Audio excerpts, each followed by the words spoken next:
Hello বন্ধুরা, তোমরা সবাই কেমন আছো? তো আমরা গিয়েছিলাম শিলচরে রামকৃষ্ণ মিশন মন্দির দর্শন করতে। যে মন্দিরটা নবনির্মিত, নতুন নির্মাণ করা হয়েছে মন্দিরটা, যেহেতু শতবর্ষ পূর্ণ হয়েছে মন্দিরটার, তাই নতুন কনস্ট্রাকশন হয়েছে এই মন্দিরের। আর অলৌকিক ভব্য একটা মন্দির নির্মাণ হয়েছে, যেটা সত্যি এই শহরে এরকমের সুন্দর মন্দির আর নেই। তো তোমাদের সামনে থেকে দেখাবো মন্দিরটা। এই দেখো মন্দিরের ভিউটা, দেখছো কি সুন্দর আলোকসজ্জায় সজ্জিত করেছে। সত্যি খুব খুব সুন্দর হয়েছে মন্দিরটা। এই কনস্ট্রাকশনের ডিজাইন সত্যি অসাধারণ। দেখছো কত সুন্দর এই মন্দিরটার দৃশ্য। তোমাদের সামনে থেকেও নিয়ে গিয়ে দেখাবো মন্দিরটাকে। অনেক উঁচু মন্দিরটা।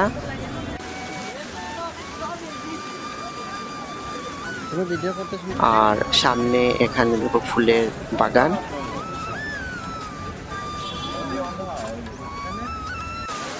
আর তার পাশেই দেখো কি সুন্দর ফাউন্টেন বানিয়েছে, ছোট্ট জলপ্রপাত, খুব সুন্দর জল পড়ছে।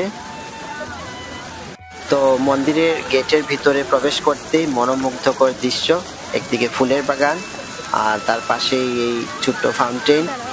অসাধারণ দেখতে সত্যি। এই যে এখানে জুতো রাখার কাউন্টার আছে, আমরা এখানে জুতো রেখে আমরা মন্দিরের দিকে রওনা হলাম। তো এই দেখো আমরা হেঁটে হেঁটে এখন মন্দিরের দিকে যাচ্ছি, মন্দিরের ভেতরে প্রবেশ করব। এই দেখো মন্দিরের সামনে চলে এসেছি।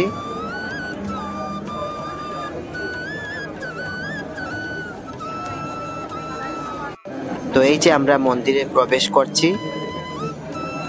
বন্ধুরা, এর আগে দুবার আমি রামকৃষ্ণ মিশন মন্দিরে এসেছিলাম, তখন এই মন্দির নির্মাণ হয়নি।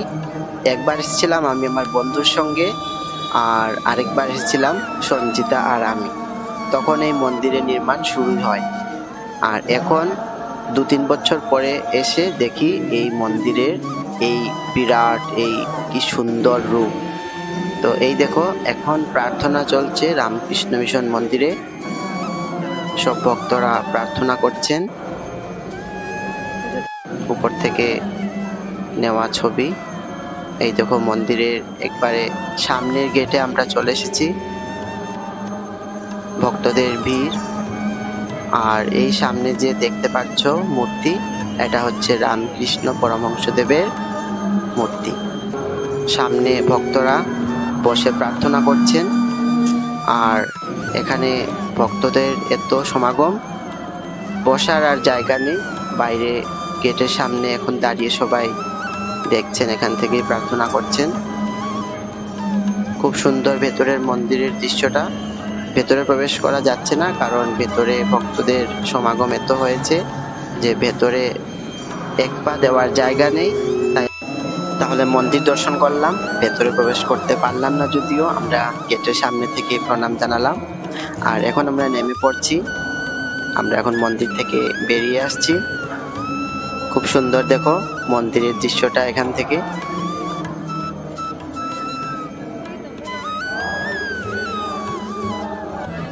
আর এটা হচ্ছে মন্দিরের নিচের দৃশ্য। গিয়েছিলাম উপরে, আর এটা হচ্ছে ঠিক তার নিচের জায়গাটা। সামনে রয়েছে একটা ছোট্ট পুকুর। আর এই দেখো পুকুরের কি সুন্দর ফোয়ারার দৃশ্য। এইমাত্র এই ফোয়ারাটা অন করেছে, আর কি সুন্দর দেখো ফোয়ারা পড়ছে। খুব মনোমুগ্ধকর দৃশ্য বন্ধুরা। আগামী বাসন্তী পূজা, দুর্গা পূজা আরো সুন্দর হবে এই মন্দিরে, জাঁকজমক হবে। আর এই বলে আজকের ভিডিওটা এখানে শেষ করছি বন্ধুরা। সবাই ভালো থাকবেন, সুস্থ থাকবেন।